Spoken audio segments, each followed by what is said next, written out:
ಅಮ್ಮ ಇಬ್ರಿಗೂ ಇಷ್ಟ ಇಲ್ಲ, ಆ್ಯಕ್ಚುಲಿ ಇವತ್ತಿಗೂ ಇಷ್ಟ ಇಲ್ಲ, ನಿನ್ಗಿಷ್ಟ ಸೊ ಮಾಡು ಅಂತ ಹೇಳ್ತಾರೆ. ಚಿಕ್ಕ ವಯಸ್ಸಿಂದನೂ ಐ ಬೀನ್ ಫೈಟಿಂಗ್, ನಾನು ಮಾಡಬೇಕು ಅಂತ. ಬಟ್ ಆ ಪಾತಲ್ಲಿ ನಡೆಯೋಕ್ಕೆ ಅಪ್ಪ ಅಮ್ಮಂಗೆ ಎಲ್ಲೋ ಒಂದು ಕಡೆ ಬೇಜಾರಾಗುತ್ತೆ ಅಂತ ನಾನು ಹೋಗ್ತಾ ಇರಲಿಲ್ಲ. ಆಮೇಲೆ ಇಲ್ಲ, ಏನಾದರೂ ಮಾಡಲೇಬೇಕು ಅಂದ್ಬಿಟ್ಟು ಚೆನ್ನಾಗಿ ಓದಿ IT ಗೆ ಎಂಟರ್ ಆದೆ.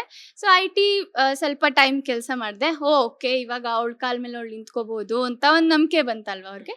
ಸೊ ಅವಾಗವಾಗ ಸ್ಲೋಲಿ ಒಂಥರ ನಾನು ಅಪ್ಪ ಅಮ್ಮಂಗೆ, ಅಂದರೆ ಇವಾಗ ಒಂದು ಏಜ್ ದಾಟಾದ್ಮೇಲೆ ಅಪ್ಪ ಅಮ್ಮಂಗೆ ಒಂಥರ ಕ್ಲೋಸ್ ಆಗಕ್ಕೆ ಸ್ಟಾರ್ಟ್ ಆಗ್ತೀವಿ, ಒಂಥರ ನಮ್ಮ ಭಾವನೆಗಳನ್ನೆಲ್ಲ ಹೇಳ್ಕೊಳಕ್ಕೆ ಸ್ಟಾರ್ಟ್ ಮಾಡ್ತೀವಲ್ಲ. ಸೊ ಹಾಗೆ ಹೇಳ್ಕೊಳ್ತಾ ಅವ್ರಿಗೂ ಅದೊಂದು ಮೈಂಡಲ್ಲಿತ್ತು. ನಾನು ಅಷ್ಟೊಂದು ಹೇಳೋದು ನೋಡಿ, ಅಪ್ಪ ಓಕೆ ಅದಾದ್ರೂ ಒಂದು ಒಳ್ಳೆ ಸ್ಕ್ರಿಪ್ಟ್ ಬಂದರೆ ಮಾಡಿಬಿಡ್ಲಿ ಒಂದರಲ್ಲಿ ಅನ್ನೋ ಥರ ಅವ್ರಿಗೆ ಆಗ್ಬಿಟ್ಟಿತ್ತು. ಅದೇ ಟೈಮ್ಗೆ ಅದೇ ಹೇಳಿದ್ನಲ್ಲ, ನವೀನ್ ಅವರು ತುಂಬ ಹೀರೋಯಿನ್ಸ್ನ ಹುಡುಕ್ತಾ ಇದ್ರಂತೆ, ಬಟ್ ಯಾವುದು ಸೆಟ್ ಆಗಿರಲಿಲ್ಲ. ಆಮೇಲೆ ಅವರು ಅದೇ ಫ್ಯಾಮಿಲಿ ಫ್ರೆಂಡ್ ಅಲ್ಲ, ಸೊ ಹಾಗೆ ಸಿಕ್ಕಿ ನಮ್ಮ ಫ್ಯಾಮಿಲಿ ಎಲ್ಲ ಮೀಟಾಗಿ, ನಮ್ಮ ಅಕ್ಕನ ಮಗಳೇ ಇದ್ದಾಳಲ್ಲ ಅಂತ ನಮ್ಮ ಅಂಕಲ್ ಹೇಳಿ ಆಮೇಲೆ ಮೀಟ್ ಮಾಡಿದ್ರು. ಅವ್ರ ಮನೆಗೆ ಹೋಗಿ ಎಲ್ಲರೂ ಇದ್ದರು.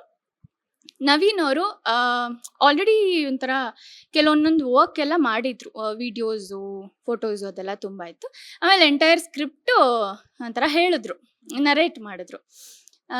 ತುಂಬ ಖುಷಿ ಆಯಿತು. ಅಂದರೆ ಡೀಸೆಂಟ್ ಆಗಿದೆ ಪಾತ್ರ, ಆ್ಯಂಡ್ ಅದೇ ಯಾವುದೂ ಮಾಡಬಾರ್ದು ಅನ್ನೋ ಥರ ಎಲ್ಲೂ ಅನಿಸ್ಲಿಲ್ಲ.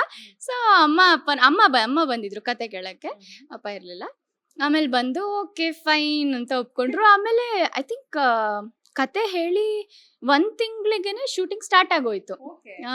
ಸೊ ಆ ಥರ ಇಟ್ಸ್ ವೆರಿ ಅನ್ಕಾಮನ್ ಅಲ್ವಾ, ಈ ಒಂದೂವರೆ ತಿಂಗಳಿಗೇನೆ ಶೂಟಿಂಗ್ ಸ್ಟಾರ್ಟ್ ಆಗೋಯ್ತು. ಹಳ್ಳಿನಲ್ಲೇ ಇದ್ದಿದ್ದು ಫಸ್ಟ್, ಐ ಥಿಂಕ್ ಆಗಸ್ಟಲ್ಲೇನೋ ಇತ್ತು, ಸ್ಟಾರ್ಟ್ ಆಯ್ತು. 15 days ಏನೋ ಇತ್ತು. IT ಇದು ಎರಡು ಮೇಂಟೈನ್ ಮಾಡೋಕ್ಕೆ ತುಂಬ ಕಷ್ಟ ಆಯಿತು.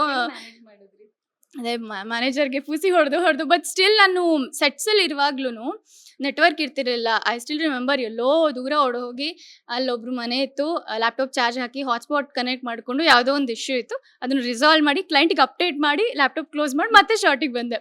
ಅಂದರೆ ಇನ್ನೊಂದು ಲೊಕೇಶನಿಗೆ ಹೋಗಬೇಕಾಗಿತ್ತು. So it use to be very difficult. But ಖುಷಿ ಇತ್ತಲ್ಲ, ಸೊ ಮಾಡಿಬಿಡೋಣ, ಒನ್ ಟೈಮ್ ಆಪರ್ಚುನಿಟಿ ಅನ್ನೋ ಥರ. ಇದೇ ಮೇ 15 ರಾಜ್ಯಾದ್ಯಂತ ನಮ್ಮ ಸಿನಿಮಾ ಲೋ ನವೀನ ಬಿಡುಗಡೆ ಆಗ್ತಿದೆ. ದಯವಿಟ್ಟು ಎಲ್ಲ ಚಿತ್ರಮಂದಿರಗಳಿಗೂ ಹೋಗಿ ನೋಡಿ, ತುಂಬ ಖುಷಿ ಪಡ್ತೀರಾ. ಹಾಸ್ಯ ಇದೆ, ಒಳ್ಳೊಳ್ಳೆ ಹಾಡುಗಳಿದೆ, ಆ ಒಂದು ಲವ್ ಸೀಕ್ವೆನ್ಸ್ ಇದೆ, ಲವ್ ಫೇಲ್ಯೂರ್ಸ್ಗೆ ಒಂದು ಮೆಸೇಜ್ ಇದೆ, ಭಾಳ ಚೆನ್ನಾಗಿದೆ. ದಯವಿಟ್ಟು ಎಲ್ಲರೂ ನೋಡಿ. ನಿಮ್ಮ ರಿವ್ಯೂಸ್ಗೆ ಕಾಯ್ತಾ ಇರ್ತೀವಿ. ಧನ್ಯವಾದಗಳು.